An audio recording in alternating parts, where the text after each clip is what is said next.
चीज़ें होती हैं ना, नॉलेज, स्किल, एटीट्यूड। नॉलेज आपको कितनी भी आ जाए, नॉलेज आपको हेल्प करती है चीज़ों को अंडरस्टैंड करने के लिए, समझने के लिए। आपकी अंडरस्टैंडिंग डीपन होती है। जब आपकी अंडरस्टैंडिंग डीपिंग होती है तो आप किसी मौजू से फिर इंटरेस्ट लेते हैं। नहीं, बात मेरी समझ रहे हैं? पहली रिक्विजिट है आपको नॉलेज होनी चाहिए। क्या होनी चाहिए आपको? नॉलेज। जब किसी चीज़ की नॉलेज होगी तो आपको उस मौजू की समझ क्या होगी? थोड़ी सी जब ज़्यादा होगी तो आपकी उसकी अंडरस्टैंडिंग डीपन होगी। जब डीपन होगी तो आपके अंदर उस मौजू के साथ क्या आएगी?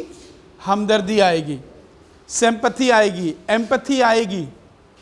और जब आपके अंदर एम्पैथी और सिंपैथी आएगी तो आपके ज़िंदगी के जो वैल्यूज़ हैं, क्योंकि ज़िंदगी के जो वैल्यूज़ हैं, आप चीज़ों को देखते कैसे हैं, गुजारते कैसे हैं, आपके डेली बेसिस पे जो वैल्यूज़ हैं वो इम्पेक्ट करते हैं आपके तरीक़ेकार को। अगर एक मौजू पे आपने उसको क्लोज जहन में रख लिया कि भाई नहीं, बच्चा तो क्रिमिनल है ही है, चाइल्ड मैरिज तो वो कल्चरल शय है, वो जायज़ ही जायज़ है। अब इस मौजू पे आपकी अंडरस्टैंडिंग नहीं, नॉलेज नहीं, आपकी एम्पैथी नहीं, आपकी एटीट्यूड चेंज नहीं हुआ। जब एटीट्यूड चेंज नहीं होगा तो आपका उसके तरफ बिहेवियर नहीं चेंज होगा। जब आपका बिहेवियर चेंज नहीं होगा तो कॉन्टेक्सचुअल जो चेंज आएगी वो आपके स्किल्स में रिफ्लेक्ट नहीं करेगी। तो ये जो नॉलेज, स्किल, एटीट्यूड है, KSA, इसको KSA कहते हैं ना। क्या है KSA? Kingdom of Saudi Arabia है। क्या है? Kingdom of Saudi Arabia. अब ये चीज़ है कि आपको वैल्यूज़, बिहेवियर्स, एटीट्यूड्स, आप एक्सपर्ट हों जुवेनाइल जस्टिस के, आप एक्सपर्ट हों चाइल्ड मैरिज के लॉज पे, मगर वो जब तक एम्पैथी उसकी नहीं आएगी, आपकी उसकी नॉलेज का कॉन्टेक्स्ट चेंज नहीं होगा तो आपको वो अपने प्रोफेशनल स्किल में चेंज नहीं कर सकेंगे।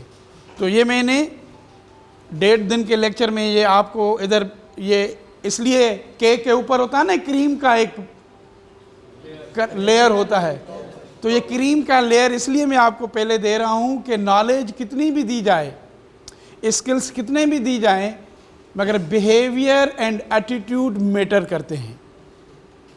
सर्टेन चीज़ें, देखो हम सोसाइटी में रहते हैं, समाज में रहते हैं, ये लॉज कहाँ से आते हैं? Customs, traditions, usages. Very good. आपने IR पढ़ी होगी, पॉलिटिकल साइंस। क्या पढ़ा है? LLB किया। You did LLB, very good. तो लॉ, कस्टम्स, यूजेजेस जो हैं नॉर्म्स को जन्म देते हैं, वैल्यूज़ को जन्म देते हैं। और नॉर्म्स और वैल्यूज सोसाइटी में कौन बनाता है? जो सोसाइटी में पावर वाला होता है। और जब पावर वाला होता है तो वो ज़्यादातर अपने मफाद में चीज़ें करता है, और वो चीज़ें कल्चर में, सोसाइटी में, पॉलिटिकली, इकोनॉमिकली, सोशोलॉजिकली, टेक्नोलॉजिकली जो पावर वाली होती हैं, हर बंदा उसको अपने मकसद के लिए, पोइ उहा विस्की भी शहद थी वेंदी, ठीकु आहे, ऐं पोइ उहो वाइन भी जेको आहे माखी थी वेंदो, उहो हार्ड क्लास भी बेटर क्लास थी वेंदो। माना हाणे इहा ॻाल्हि सम्झो, माना सोसाइटी, कल्चर जन्म देता है लॉज को, और लॉज, कल्चर जो डोमिनेंट होता है वो अपने मकसद के लिए यूज़ करता है। तो आपसे तवक्को यही है कि जो इस माशरे में गरीब हैं, कमज़ोर हैं, जो पर्टिकुलर ग्रुप्स हैं, इसके लिए ही तो हम आपको इस्तदा कर रहे हैं ना, इसके लिए ही तो आपका हम माइंड सेट चेंज करने की कोशिश कर रहे हैं ना। वो तो बेटर क्लास की सहूलत ले रहा है, वो तो एफआईआर भी उसके खिलाफ नहीं होगी, वो तो इन्वेस्टिगेशन में भी आपसे रिलीफ ले लेगा, वो तो चेंज ऑफ इन्वेस्टिगेशन भी करा लेगा, वो तो आईओ भी चेंज हो जाएगा। सारी दुनिया में पैसे वाला मिसयूज करता है लॉ को। फेस वैल्यू एतजाज हसन भी वो करेगा, फारूक एश नाइक भी वो करेगा, लतीफ़ खोसा भी वो करेगा, बैरिस्टर रिदा को भी वो करेगा। गरीब तो नीचे की कोर्ट में जा भी नहीं सकता ना, गरीब के तो आप है ना, और आप ही उलझे रहेंगे। मेरा दोस्त है खालिद शेख साहब, जब हम पढ़ते थे तो कहता था कि मेरे पुलिस वाले कभी कभी इस चीज़ पे फंसे होते हैं कि एक रोड पे एक्सीडेंट हुआ, पेशेंट को लेके आए हॉस्पिटल में, और जब डिस्पेंसर के पास पेशेंट आया, उसकी ब्लीडिंग हो रही थी, खून बह रहा था, तो डिस्पेंसर आपस में बहस कर रहे थे, यार ये मुल्क नहीं सुधरेगा, यार इधर करप्शन है, नवाज शरीफ ख़राब है, पीपल्स पार्टी ख़राब है, ये ख़राब है, वो ख़राब है। अब पेशेंट ब्लीडिंग कर रहा है, उसको उनको टाँके लगाने थे, उसकी ड्रेसिंग करनी थी, तो एक बंदे ने कहा कि भाई खुदा के वास्ते तुम्हारा रोल ये है डिस्पेंसर का कि उसको टाँके तो लगाओ। तो डिस्पेंसर का बेसिक काम है टाँके लगाना, ना कि गवर्नमेंट के सारे सिस्टम पे बात करना। तो हम क्या करते हैं, मैं अगर ह्यूमन राइट्स का बंदा हूँ, या मैं सिंध ह्यूमन राइट्स कमीशन का अभी मेंबर हूँ, आप अगर पुलिस के फ़र्द हैं, तो हम अपने रोल पे फोकस कम करेंगे, जज के रोल पे ज़्यादा बात करेंगे, प्रोसिक्यूटर के रोल पे ज़्यादा बात करेंगे, सोसाइटी के एटीट्यूड पे ज़्यादा बात करेंगे। तो बात यह है कि जो हमारा रोल है, पहले मुझे साइकिल दी गई, मुझे साइकिल चलाने नहीं आती और मैं फिर कंप्लेन करता हूँ कि साइकिल ख़राब है। तो ये बेसिक अलमिया है हमारे सिस्टम का, और वो सिस्टम का अलमिया ख़राब होता है ट्रेनिंग से। आपको पता है इस सिंध पुलिस की ट्रेनिंग के साथ मेरे 20 साल गुजरे हैं। आपके प्रोटेक्टिंग ह्यूमन राइट्स जो 100 मार्क्स का है, वो नियाज़ सिद्दीकी के साथ मैंने को ऑथर किया। कम्युनिटी पुलिसिंग का मेरा किताब है आपके सब्जेक्ट में। जुवेनाइल जस्टिस सिस्टम का जो सब्जेक्ट था, प्रिवेंशन ऑफ ऑनर किलिंग्स का जो मॉड्यूल है, अब capacity building of women police officials का जो किताब आ रहा है। So I know ins and outs police के प्रॉब्लम्स क्या हैं। बट द प्रॉब्लम इज़ आपके बहुत से अच्छे ऑफिसर्स हैं, इंस्पेक्टर हो, सब इंस्पेक्टर हो, आईजी हो, डीआईजी हो, उन्होंने चेंज की है। और मैं खुशी से कहता हूँ सिंध वाहिद सूबा है, पुलिस है, आपको पंजाब की पुलिस इतनी ओपन नहीं मिलेगी, केपी की पुलिस ओपन नहीं मिलेगी, बलूचिस्तान की नहीं मिलेगी। यू विल सी यहाँ ह्यूमन राइट्स की ओरिएंटेशन ज़्यादा है। अलबत्ता पुलिस के प्रॉब्लम्स हैं 1000 प्रॉब्लम, उसको हम छोड़ देते हैं। तो आज अभी हमने चाइल्ड मैरिज पे आपसे बात करनी है। मेरा ख्याल है जुवेनाइल ज़्यादा हो गया। अगर कोई सवाल है उसमें कोई पेंडिंग नहीं है तो इस पर चलते हैं। चाइल्ड मैरिज क्या है? Cognizable offence, non cognizable. Non cognizable, non cognizable का कौन सा है सीआरपीसी का सेक्शन है? 155। Okay, so child marriage is a cognizable offence now. अब child marriage is no more a non cognizable, NC नहीं है, ये नॉन कॉग्निजेबल था। चाइल्ड मैरिज रेस्ट्रेंट एक्ट 1929 का जो लॉ था, 1929 का जो लॉ था चाइल्ड मैरिज रेस्ट्रेंट एक्ट, उसमें चाइल्ड मैरिज नॉन कॉग्निजेबल थी और उसकी कॉग्निजेंस पुलिस लेती थी on the application by the union council के सेक्रेटरी। यूसी का सेक्रेटरी या यूनियन काउंसिल का कोई भी ऑफिशियल एप्लीकेशन देता था पुलिस को तो फिर कॉग्निजेंस लेते थे, और चाइल्ड मैरिज क्या था? नॉन कॉग्निजेबल था। मगर ये 2013 में जो लॉ आया, Sindh child marriage restraint act 2000 क्या है, ये लॉ आया, तो इसने इसको नॉन कॉग्निजेबल से क्या किया? Very good. आपको पता है जब ये नॉन कॉग्निजेबल था तो पुलिस इसको कॉग्निजेबल करने के लिए कौन से सेक्शन लगाती थी? 365 लगाती थी। अच्छा, एक तो 365 बी लगाते थे। तो जब 365 बी, एक बच्ची गर्ल, एक विक्टिम थी, लड़की, उसका कोई कसूर नहीं था कि उसको वालिदैन ने शादी में दे दिया और आपने उसको 365 बी में ऑफेंडर कर दिया। ऐसा ही था ना जी? 365 में बच्ची कैसे ऑफेंडर होगी? Very good. उम्र कितनी होती है 365 बी में? सर अनमैरिड ले रहे होते हैं। अनमैरिड उम्र, एज कितनी होती है?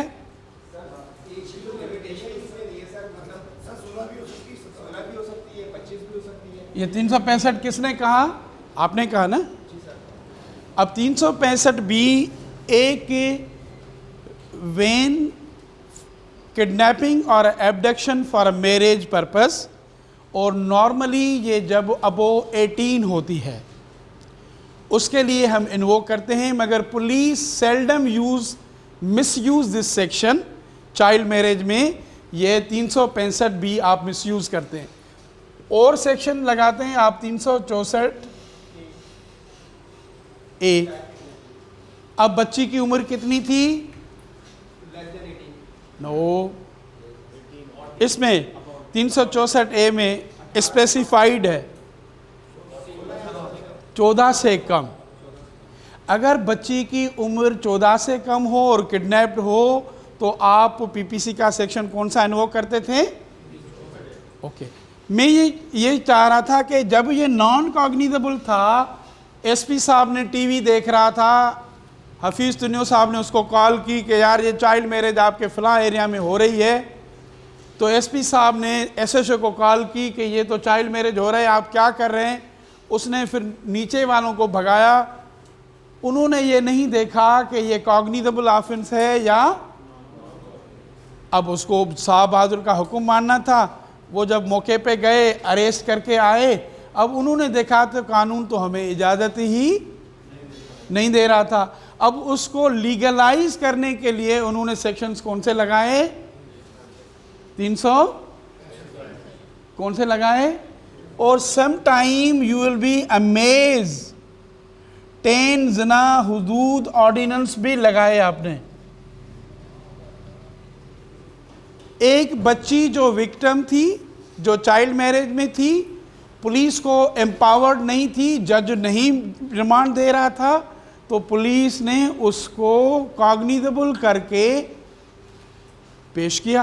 तो आपने 10 जना हुदूद ऑर्डिनेंस, 364 ए, 365 बी, और आपने मैरिज रिलेटेड ऑफेंसेस के जो सेक्शंस हैं वो लगा लिए। कभी कभी तो प्रोहिबिशन ऑफ प्रॉस्टिट्यूशन एक्ट 1961 के प्रोविजंस लगाए गए। ये मेरी एक स्टडी है जो मैंने सिंध जुडिशल एकेडमी में जजेस को पढ़ाई है। सप्रेशन ऑफ प्रोहिबिशन ऑफ, उसके भी इन्होंने प्रोविजंस लगाए। अब फ़ायदा क्या हुआ कि सिंध हुकूमत ने जब इसको कॉग्निजेबल किया तो अब आप एम्पावर्ड हो गए कि आप इन सेक्शंस का मिसयूज नहीं करेंगे। तो this is the big thing कि सिंध हुकूमत ने किया कि नॉन कॉग्निजेबल से, वेरी गुड, अब समझ में आया कि नॉन कॉग्निजेबल से कॉग्निजेबल का फ़र्क क्या है। वरना ये बच्ची दारुल अमान में गई, ये बच्ची वुमेन जेल में गई,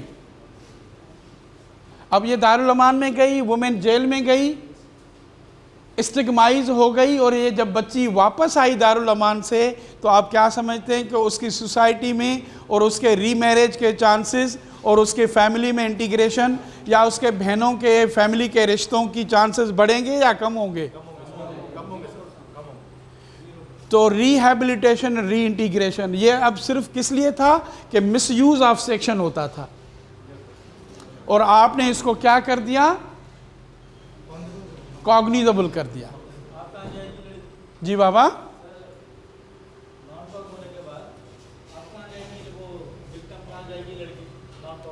अब पहले तो हम ये आप कहते हैं ये कॉग्निजेबल हो गई, ये cognizable, non compoundable, non bailable at the police station.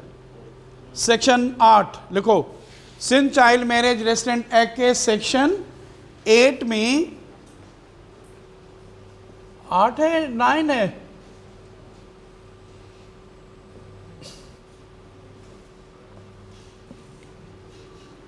पीछे पीछे कह रहे आगे, लॉज में, लॉ में नहीं दिया है आपने, ओके 8 है इसका। Section 8 of the Sindh child marriage resident act कहता है कि ये कॉग्निजेबल है, नॉन कंपाउंडेबल है, non bailable at the police station level. ये पहले तय हो गया। अब बात आती है कि इसकी एज ये है, गुड, तो cognizable, non bailable and non compoundable eight the police station. तो एक डिपार्चर 1929 के लॉ से यह डिपार्चर हो गया। दूसरी इसने किया कि मेल एंड फीमेल की एज को कितना किया? 18 किया। पहले कितनी थी चाइल्ड मैरिज रेसिडेंट एक्ट 1929 में? मेल की उम्र 18 और फीमेल की उम्र, अब कितनी है इसकी मेल की और फीमेल की? 18। अब मेल की और फीमेल की कितनी? जी, कॉन्स्टिट्यूशन जो इस्लाम का एहतराम करता है, सेक्शन 8 और कॉन्स्टिट्यूशन और आर्टिकल 2 है, तो ये बच्चे की शादी 9 साल या उसमें निकाह हो सकता है, फिर इनको कंपाउंडेबल नाम कर ये कॉग्निजेबल बनाने का सर मकसद है। ठीक है। अब 2 जवाबात हैं आपके लिए। पहले तो आप पुलिस ऑफिसर हैं, you have to comply with the law. अब ये लॉ आ गया, ये आपका सवाल का कोई तुक नहीं बनता। नंबर, अगर आपकी लीगल पॉइंट ऑफ व्यू है, आपने पूछा है, तो उसका जवाब ये है कि ये 203(c)(d) लिखें कॉन्स्टिट्यूशन के जो आर्टिकल हैं, और ये आर्टिकल 268 से लेके 271 आइन के है। बेटा अब यहाँ है काउंसिल ऑफ इस्लामिक आइडियोलॉजी, और ये कहता है 203(c) एंड (d) कि कोई भी ऐसा लॉ नहीं बनाया जाएगा जो इस्लामिक इंजेक्शंस और शरिया के नॉन कंप्लायंस में होगा। अब पार्लियामेंट जो है, चाहे फेडरल लेवल पे या जो सूबाई असेंबली सूबाई लेवल पे हैं, वो आर्टिकल 268 में यहाँ ये जो भी लेजिस्लेटिव प्रपोजल्स होते हैं वो भेजते हैं इस्लामिक आइडियोलॉजी काउंसिल को, और वो रिकमेंडेटरी इन नेचर है। अगर इस्लामिक आइडियोलॉजी कहती है कि हम आपके इस लॉ के प्रपोज लॉ से, ड्राफ्ट से एग्री नहीं हैं, मगर वो है रिकमेंडेटरी इन नेचर, क्या वो लीगली बाइंडिंग नहीं है, वो है स्क्रूटनी, एक फिल्टर होता है, पानी में फिल्टर लगाता है ना, गेचण में अटो छाणी ना आयूं न, तो अटो छणंदो आहे न हेठि जेॾी महिल, तो दैट्स द फिल्टर। फिल्टर कौन सा है? काउंसिल ऑफ, वो इनको रिव्यू करती है on the touchstone of the Islam. मगर ये काम किसका है बेटा? ये लेजिस्लेचर का है। किसका काम है? अच्छा, अब उन्होंने कर दिया, फिल्टर लगा लिया। अब फिर भी आप जैसे मेरे जैसे पब्लिक स्पिरिटेड बंदे ने कहा नहीं, ये इस्लाम के इंजेक्शन के ख़िलाफ़ है, और उन्होंने पिटिशन दायर की, और उसके लिए जो फोरम है वो है फेडरल शरीयत कोर्ट। और जो फेडरल शरीयत कोर्ट है वो लॉ के एज अ होल चीज़ों को देखती है, वो इंडिविजुअल एप्लीकेशन को नहीं देखती है। और आपके इत्तला अर्ज के लिए Sindh child marriage restraint act federal Shariat court ने 2 बार इसको अपहेल्ड किया है, ये शरीयत के हमायंगी में है। अब कोई सवाल है? That's good. तो ये फेडरल शरीयत कोर्ट ने कह दिया है कि एज का तयन करना इस्लाम के इंजेक्शंस के खिलाफ नहीं। अब आपका colour, caste, creed, ethnic origin पे हम आइडियोलॉजिकल बैगेज रखते हैं अपना इधर। Police officer is suppose to comply with the provisions of the law. अच्छा, ये चीजें थी। अब हम आते हैं क्विकली, उम्र कितनी थी पहले वाले लॉ में? अब सिंध वाले लॉ में कितनी आ गई? 18 हो गई। अब ये भी अच्छी बात तो पूछे ना, आइन क्या कहता है? आइन ये कहता है कि there shall be no discrimination on the basis of sex. Article 25, ये अच्छी बात भी कभी आइन की करें कि आइन ये भी कहता था कि आप तफरीक ना करें जिन्स की बुनियाद पे। आर्टिकल 25(2). आप ये भी बात करें कि आइन का आर्टिकल 25(3) ये कहता है कि रियासत कवानीन बनाएंगी special laws for the protection of women और चिल्ड्रेन, चाहे वो बेसिक जनरल इक्वलिटी के क्लास के खिलाफ भी हों। ऐसा ही है ना?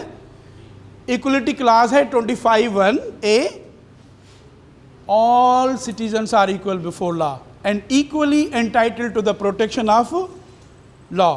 ये जनरल इक्वलिटी का क्लास है, मगर आइन आपको एक्सेप्शन देता है। क्या एक्सेप्शन देता है? 25(3) में कि अगर रियासत पॉजिटिव अफर्मेशन के लिए, पॉजिटिव डिस्क्रिमिनेशन के लिए लॉ बनाए भी तो वो आइन के तसादुम में नहीं है।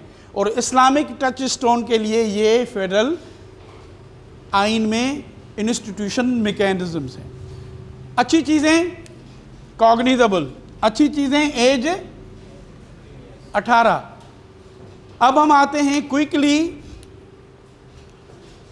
कि एक बच्ची है जिसकी उम्र है, किसने कहा कि विक्टिम कहाँ जाएगी? वो उठे थोड़ा जी बेटा। अब एक लड़की है जिसकी उम्र कितनी है? लड़का है जिसकी उम्र कितनी है?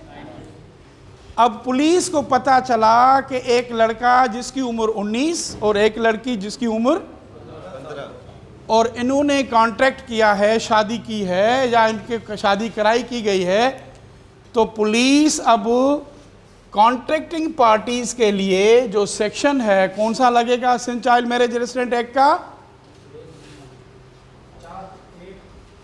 बेटा 8 में तो कॉग्निजेबल था, नॉन कंपाउंडेबल था, नॉन बेलेबल था। सेक्शन 3 लगेगा। Section 3 of Sindh child marriage restraint act. अब आपका सवाल था, मैं इसी पे कनेक्ट करूंगा प्रैक्टिकली। एक बच्ची थी, उम्र कितनी थी? 15। लड़का था, कितनी उम्र थी? आपने लड़के पे कॉन्ट्रैक्टिंग पार्टी, क्योंकि वो 18 से ऊपर था, तो सेक्शन कौन सा लगाया? 3। अब थाने पे आप दोनों को लेके आए। अब क्या, अच्छा एक सिनेरियो था कि बच्ची 15 की थी, लड़का 19 का। अब दूसरा है कि 15 है और लड़का भी 16 का है। अब ये दोनों आपने अभी रिसेंट 3-4 महीने हुए खैरपुर के थाने में दोनों को थाने पे ले आए थे, दोनों बच्चे थे। अब ये विक्टिम हैं, लॉ की लैंग्वेज में क्या है ये? और खुसूसन विक्टिम लॉ में, एक्ट में नहीं है, रूल्स में उसको विक्टिम डिफाइन किया गया है। अब ये ऐसे केस में आप दोनों को कभी भी लॉकअप, पुलिस के लॉकअप में नहीं रखेंगे। अनफॉर्चुनेटली वहाँ के मीडिया के दोस्तों ने फ़ोटोज़ भी निकाल दिए, अखबार में भी दे दिया। अब ये विक्टिम हैं, ये सर्वाइवर हैं, आपने उनकी आइडेंटिटी भी डिस्क्लोज़ की, जिनकी आइडेंटिटी डिस्क्लोज़, इन बच्चों को ठीक है स्टेटमेंट के लिए आप थाने पे ले आ सकते हैं, आईओ के रूम में बिठाएं, एसएचओ के रूम में बिठाएं, but they should not be put into lockup because both are, नीचे वाली कैटेगरी में क्या है? ये विक्टिम है। अच्छा, अब बात आई, विक्टिम है, एक ऑफेंडर है, बच्चे को तो आपने लॉकअप किया या जुडिशियल रिमांड पे भेज दिया। अब इस बच्ची विक्टिम को आपने सवाल किया, इस विक्टिम को कहाँ भेजेंगे? Very good question. अब बेटा इसके लिए Sindh child marriage restraint act के रूल्स हैं, और रूल में आप रेस्क्यू कैसे करते हैं, कस्टडी कैसे लेते हैं, उसकी प्रोटेक्शन कैसे करते हैं। तो रूल नंबर 5, 6, 7, 8, 9, 10, 13 ये 7 रूल हैं कि पुलिस अगर जाएगी किसी की जगह पे, उनकी कस्टडी कैसे लेगी, रेस्क्यू कैसे करेगी। शादी हो गई, वालिदैन छुपा रहे हैं आपसे, आपको उनकी कस्टडी लेनी है, रेस्क्यू करना है। तो 5 में 6 में जो भेजेंगे हम, उसके लिए लिखा गया है चाइल्ड प्रोटेक्शन इंस्टीट्यूट। कहाँ भेजेंगे इनको? यही केस दुआ केस में हुआ, यही आरजू केस में हुआ, यही जैकबाद में एक केस में हुआ। अब प्रॉब्लम यह है कि क्या चाइल्ड प्रोटेक्शन इंस्टीट्यूट से हर ज़िले में हैं, हर डिविज़नल हेडक्वार्टर पे हैं? अनफॉर्चुनेटली वो इतने हमारे पास नहीं हैं। और अभी तो एक हाई कोर्ट की जजमेंट आई है कि ऐसे विक्टिम बच्चों को बैरिस्टर साहिबा आप दारुल अमान भेज नहीं सकते हैं, क्योंकि अगर आप दारुल अमान भेजते हैं तो वो स्टिग्माइज हो जाते हैं। जी, वेरी गुड, वेरी गुड यार, यही सवाल मुझसे पूछा करो ना। अब लड़की है 20 साल की, लड़का है 15 साल का। अब ये मुझे बताएं कि सर आपने लड़के को तो बुक किया सेक्शन 3 में, क्या लड़की को बुक कर सकते हैं हम सेक्शन 3 में? हम पहले सवाल उसने क्या सेक्शन 3 में कर सकते हैं हम बुक इसको? जी बेटा, वेरी गुड। क्या नाम है तुम्हारा? माजिद का इसका CC2 मुझे आ जाए, DIG साहब तो याद कराओ। तो कॉन्ट्रैक्टिंग पार्टी में लिखा है सिर्फ ओनली मेल कॉन्ट्रैक्टिंग पार्टी। यार ये तो खुला तजाद नहीं है कि फीमेल को क्यों छोड़ रहे हैं? हाँ, इधर आपकी दिल की बात हो रही है ना कि आप कह रहे हैं सर ये क्या हुआ?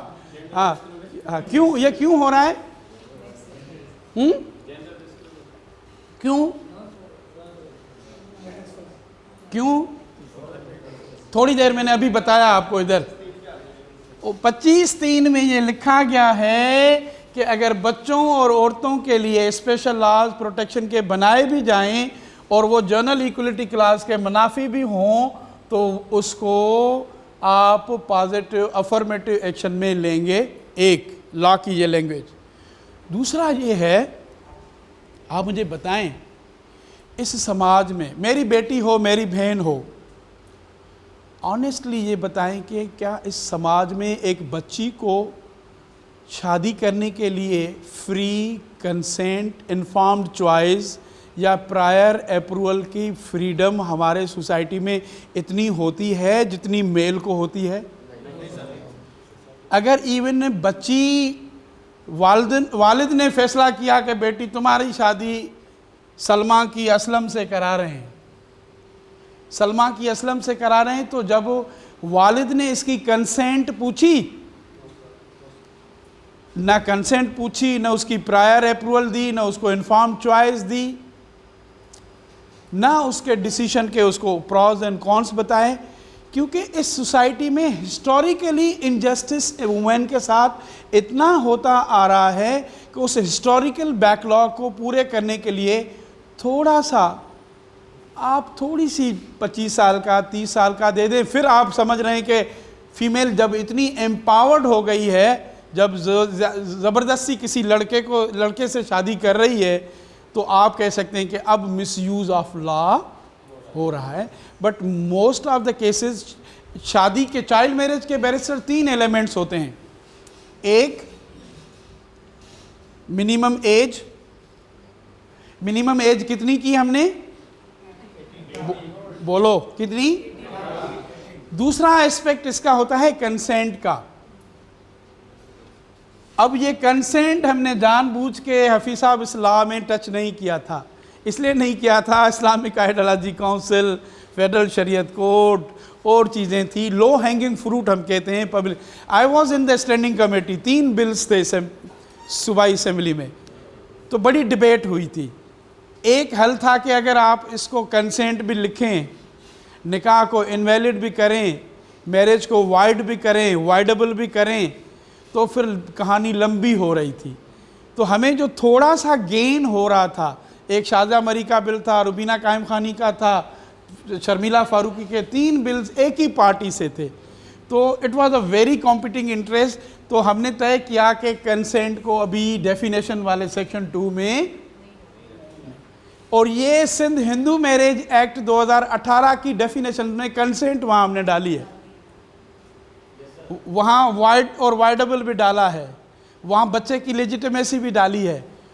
खुदा ना खास्ता बेटा 7 दिन हो जाए शादी को, अल्लाह ना करे अगर बच्ची कंसीव करती है बच्चे को, अगर आप निकाह को इनवैलिड कर लेते हैं तो उस बच्चे की मैटरनिटी पैटर्निटी वालिदियत का इशू आ जाएगा, उस बच्चे की लेजिटिमेसी का इशू आ जाएगा, उस बच्चे की और इश्यूज आ जाते हैं। तो ये थोड़े से सेंसिटिव इश्यूज थे, तो उस वजह से हमने उसको थोड़ा सा उस वक्त कंप्रोमाइज़ किया।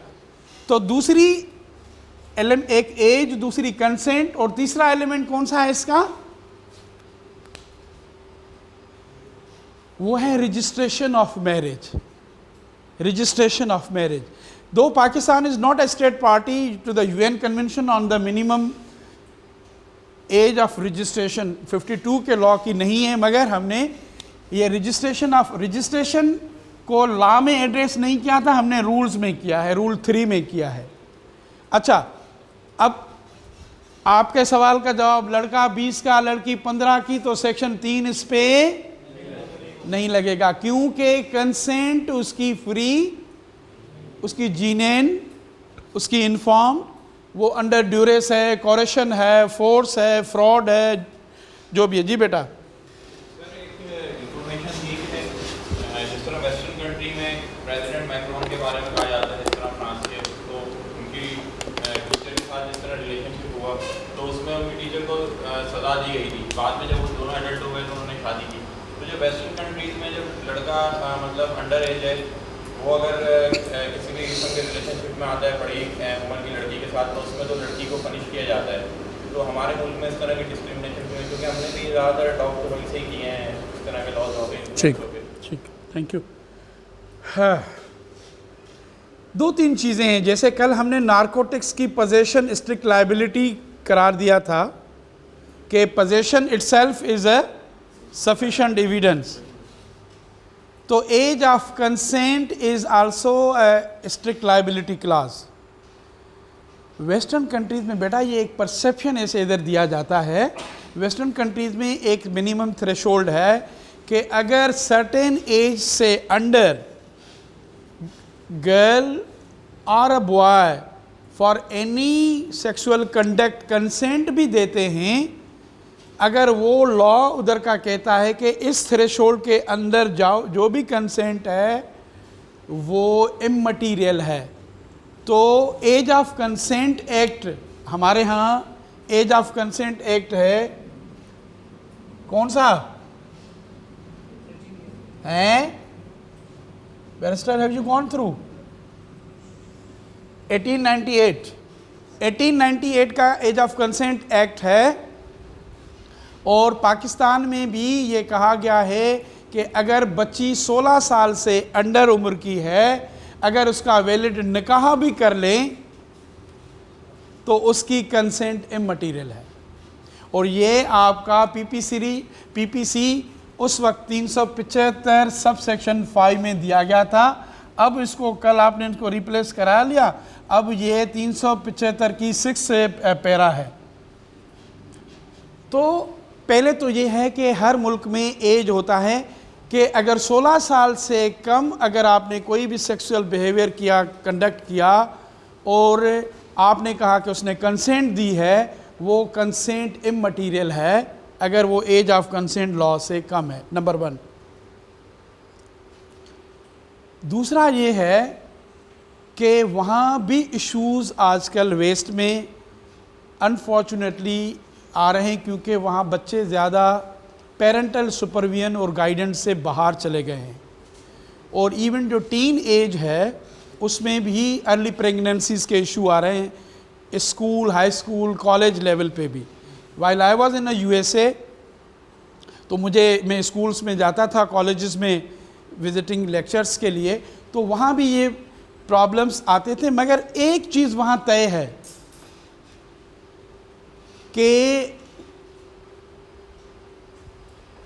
ये जो सारा सेक्सुअल अफेयर है या कंडक्ट है, वहाँ औरत के जिस्म के साथ जुड़ा नहीं हुआ है।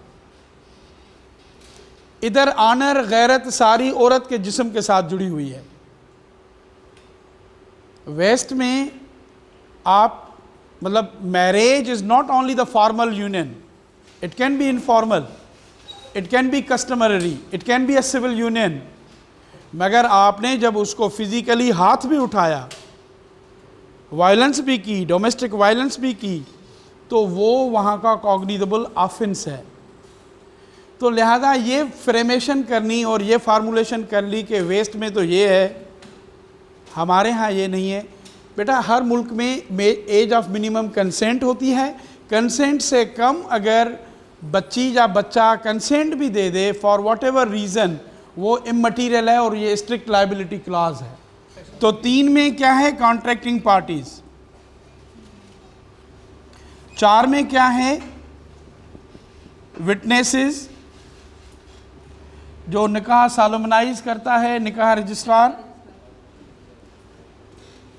इवन जिस शादी हाल में हुआ, जो फैसिलिटेट करा रहा है, जो कार में ड्राइवर लेके गया, जिसके औताक में निकाह पढ़ाया गया, जो भी फैसिलिटेट करेंगे, हूसोएवर फैसिलिटेट्स कंडक्ट्स, सेक्शन 4। ऐसा ना हो कि आप पुलिस सारे गांव को पकड़ के लेके आ जाए। हाँ, वो कहेंगे यार हम चाइल्ड मैरिज को ख़त्म करने लगे हैं और फिर आप तो सारे क्योंकि किसी भी लॉ को, किसी भी प्रैक्टिस को ख़त्म करने के लिए आपको कम्युनिटीज़ की भी फेवर चाहिए, सोसाइटीज़ की भी चाहिए। तो इसलिए आप सेक्शन 4 में निकाह पढ़ाने वाले, विटनेसेस, निकाह रजिस्ट्रार, शादी हाल वाले। 5 में आते हैं आपके पेरेंट्स और गार्डियंस। मगर इसमें एक एक्सेप्शन दी गई है। 5 में है कि for the purposes of this section it shall be presumed until contrary it is proved that where a child has been contracted into a marriage, a person having charge of such child failed to prevent the marriage from being solemnized। अब कहीं कहीं बच्ची को हमने पहले दे दिया था कि भाई इतने पैसे दें, हम आपसे शादी कराएंगे।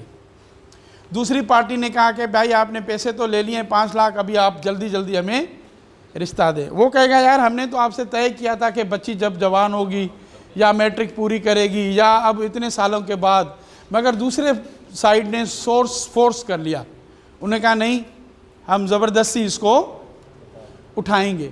जब आप ये प्रूव कर रहे हैं कि वालदेन ने रजिस्ट किया, वालदेन ने, मगर फिर भी मैं इस सेक्शन के सब सेक्शन 2 के ख़िलाफ़ हूँ, क्योंकि पहले तो उन्होंने दिया क्यों? जब आप दे रहे हैं तो आपको पता है कि इस सोसाइटी में देने वाला जो होता है वो कभी भी ले सकता है। और ये सोसाइटल प्रेशर है, हमारे यहाँ ट्रेडिशनल वैल्यूज़ हैं कि भाई रिश्ता आपने दे दिया, अभी हमें आप दे दें वरना आपकी नीयत ख़राब हो गई है। तो मेलाफाइडी तो पहले इनकी थी, मगर इसमें फिर भी इनको कहा गया है, पेरेंट्स गार्डियन कहते हैं कि इन्होंने ज़बरदस्ती आके रात के अंधेरे में आके निकाह करके बच्ची को लेके गए। तो सेक्शन 5 किस पे लगता है? अब 2000 वाले केस में जो लड़का था, ना उसकी माँ कह रही थी कि मैं इसमें शामिल हूँ, न 2000 के माँ बाप कह रहे थे, तो सेक्शन 5 तो आउटराइटली चला गया। अब नज़ला किस पे गिरा? निकाह वाले पे भी। मौलवी को उधर से लाहौर से लेके आए 4 में, और 3 में जो लड़का खुद था। 3 and 4 लगा। 5 पेरेंट्स एंड गार्डियंस को लगते हैं। तो चाइल्ड मैरिज रेस्ट्रेंट एक्ट, इसके इम्पैक्ट ज़्यादा हैं सोसाइटी में। इम्पैक्ट क्या है? जब एक बच्ची की शादी कम उम्री में होती है, आपको पता है कि जब जो बच्चा पैदा होता है कम उम्री में, साइंस ये कह रही है कि इन्फेंट मोर्टेलिटी रेट जो है, ऐसी औरत जिसकी शादी 18 से कम हुई है और ऐसी औरत जिसकी शादी 20 से 24 साल की दरमियान करती हैं, तो 20 से 24 दरमियान वाली जो औरत है उसके बच्चे के मरने के चांसेस 5 गुना कम हैं ऐसी औरत की जिसकी शादी 18 से 15 हुई है। और क्यों? मेडिकली, एनाटॉमिकली एस्ट्रोजन जो होता है, अ बेबी, एक चाइल्ड होता है, ही और she is not able to carry another child, तो इन्फेंट मोर्टेलिटी रेट जो है चाइल्ड मैरिज का ज़्यादा है देन दी अडल्ट मैरिज। दूसरा, जो बच्चा पैदा होता है तो वो अंडरवेट होता है, लो वेट होता है, स्टंटिंग होता है, वेस्टिंग में होता है, उसकी कॉग्निटिव डेवलपमेंट नहीं होती है। तो आप ऐसे बच्चे पैदा करते हैं जो अब बर्डन होते हैं। तो इन्फेंट मोर्टेलिटी रेट, उनका सर्वाइवल नहीं होता है, उसकी हेल्थ नहीं होती, उसकी कॉग्निटिव डेवलपमेंट नहीं होती। और सबसे ज़्यादा जो माँ जो बच्चे को जन्म देती है, उसकी जो फिस्टुला की बीमारियां हैं, लॉन्ग ऑब्स्ट्रक्टेड लेबर, आप थर में जाएं, जो मैटरनल मोर्टेलिटी रेशो है उसमें one of the contributing factor is the child marriages, because 40-40, 50-50 kilometre दूर हेल्थ फैसिलिटी है। वहाँ तक पहुँचने के लिए औरत को आप जब लेते हैं तो ऑब्स्ट्रक्टेड लेबर की वजह से फिस्टुला, इट्स अ अनफॉर्चुनेट बड़ी बीमारी है, इन्फेक्शस हो जाते हैं, फिस्टुला हो जाती है, इवन अदर मेडिकल कॉम्प्लिकेशंस हो जाती हैं, मैटरनल मोर्टेलिटी रेशो ज़्यादा बढ़ जाता है। तो child marriage is not only a cultural issue, it's not only a social issue, it's a human, it's a health issue. तो आपकी हेल्थ इशू है, इट्स अ सोशल इशू है। हम चाइल्ड मैरिज जल्दी कराते हैं, कहते हैं कि कल्चरल इनसिक्योरिटी है, बच्ची की प्रोटेक्शन के इश्यूज़ होते हैं। और जब बच्ची को जल्दी शादी करा लेते हैं, मोस्ट ऑफ द केसेस में आपने देखा कि उसकी मैट्रिक की एजुकेशन पूरी नहीं होती, और जब मैट्रिक की एजुकेशन पूरी नहीं होती तो स्कूल में ड्रॉप आउट हो जाती है बच्ची। आपको पता है ये फ्लड के दरमियान जो ज़्यादा ड्रॉप आउट्स हुए हैं वो बच्चों से ज़्यादा बच्चियों के हुए, और जब बच्चों की ज़्यादा ड्रॉप आउट हुए तो फैमिलीज़ ने कहा यार ये बर्डन है, हम खुद को नहीं खा सकते हैं। अब्बासी साहब नाराज़ ना होना, आप कहते हैं सर क्या पढ़ा रहे हैं आज? हाँ कर रहा हूँ, इस पे आते हैं। तो वो कहते हैं हम खुद नहीं कमा पा रहे हैं यार, इस बच्ची का बर्डन हटा दो, उसकी जल्दी शादी करा दो। तो वो बच्ची न उसने खुद तालीम पूरी की और फिर जो बच्चा आएगा न वो करेगा। एक जनरेशनल पॉवर्टी आती है, एक जनरेशनल इलिटरेसी आती है, एक जनरेशनल ऐसी चीज़ आती है। तो चाइल्ड मैरिज, अभी जो यूएन की रिपोर्ट आई है, साउथ एशिया में 28 साल मोर लगेंगे चाइल्ड मैरिज को एरेडिकेट करने में, और सबसे ज़्यादा पाकिस्तान साउथ एशिया में अफेक्टेड है, फिर बांग्लादेश है, फिर इंडिया है, फिर आप कहते होंगे ना अफ़गानिस्तान, अफ़गानिस्तान में लास्ट है। तो चाइल्ड मैरिज में एक तो हमें नेशनल लेवल पे जो चाइल्ड मैरिज रेस्ट्रेंट एक्ट था, बाबू तुझो नालो छा ॿुधाई? आसिफ, ही पुट जेको 1929 वारो कानून आ, अब ये पंजाब में भी एप्लीकेबल है, ये केपी में भी एप्लीकेबल है, ये बलूचिस्तान में भी है, ये इस्लामाबाद में भी है। और उसमें बच्ची की एज अभी भी कितनी है और बच्चे की उम्र कितनी है? तो सम टाइम लोग यहाँ से लेके पंजाब में निकाह करते हैं। मैं उसी पे इसलिए आपको उठाया। द्वाज़ारा के केस में भी, घोटकी के एरिया के भी केसेस वहाँ चले जाते हैं। तो अब ये नेशनल लेवल पे एक इशू है कि ये मिनिमम स्टैंडर्ड सारे सूबों में एक होने चाहिए। दूसरा इशू जो आ रहा है नेशनल लेवल पे वो है बर्थ रजिस्ट्रेशन का। हमारे यहाँ बर्थ रजिस्ट्रेशन नहीं है। ये सिर्फ चाइल्ड मैरिज को हल करने का ठीका पुलिस ने नहीं उठाया। ये बर्थ रजिस्ट्रेशन का बेसिक फंक्शन है लोकल गवर्नमेंट का, और लोकल गवर्नमेंट में जो म्यूनसिपल अथॉरिटीज़ हैं, सिंध लोकल गवर्नमेंट एक्ट जो है 2013 उसका 72 जो आइटम नंबर सेक्शन है, उसमें सिविल रजिस्ट्रेशन जो है बर्थ रजिस्ट्रेशन लिंक्ड है मैरिज रजिस्ट्रेशन से। अगर यूनियन काउंसिल में डेटा ही नहीं होगी बर्थ रजिस्ट्रेशन की, तो आपका आईओ जब उम्र तयन करेगा, इंश्योरिंग एज सेक्शन 5 में करेगा, तो वहाँ से कैसे करेगा?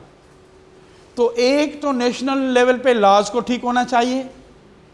दूसरा जो मैरिज रजिस्ट्रेशन का इशू है, उसमें निकाह रजिस्ट्रार उसकी ट्रेनिंग नहीं है, उसको भी CNIC की कॉपी लेनी चाहिए। ये आप हाईलाइट कर सकते हैं कि सिंध का निकाह नामा अभी भी रिवाइज नहीं हुआ है। सिंध की निकाह नामा जो है उसमें दूल्हा और दुल्हन के नाम के नीचे शनाख्ती कार्ड की जो CNIC में टेबल होती है वो नहीं है। हाँ, नहीं होती है, और ये पंजाब ने रिवाइज की है। हमारे यहाँ वो कॉलम उन्होंने नहीं डाला है, और ये काम किसका है? Local government, because registration lies with the local government. और Sindh child protection authority child marriage restraint act, अभी हमने नेक्स्ट वीक मीटिंग बुलाई है, मैंने अपनी ऑफिस में DG चाइल्ड प्रोटेक्शन को भी बुलाया है, लोकल गवर्नमेंट को भी, कि birth registration is linked to the child marriage registration. तो पुलिस का काम है सेक्शन 3, सेक्शन 4, सेक्शन 6, सेक्शन, आप कहेंगे सर ये सेक्शन 6 और 7 आपके साथ क्या ताल्लुक है इनका? वो ये है कि कब पुलिस कभी कभी आप FIR दर्ज नहीं करते, सियासी असर रसूख है, पॉलिटिकल प्रेशर है, तो जज can give a restraining order, जज कैन गिव अ इंजेक्शन, और वो इंजेक्शन देता है सेक्शन 6 में और 7 में। ये barrister we had to figure out जब हम जजेस को पढ़ा रहे हैं। I am going to train, हम 45 जजेस की बैच अभी आएगी, 45 की दोबारा आएगी, तो उनको चाइल्ड मैरिज का सब्जेक्ट सारा फुल डे उनको केस लॉस के समेत समझाएंगे।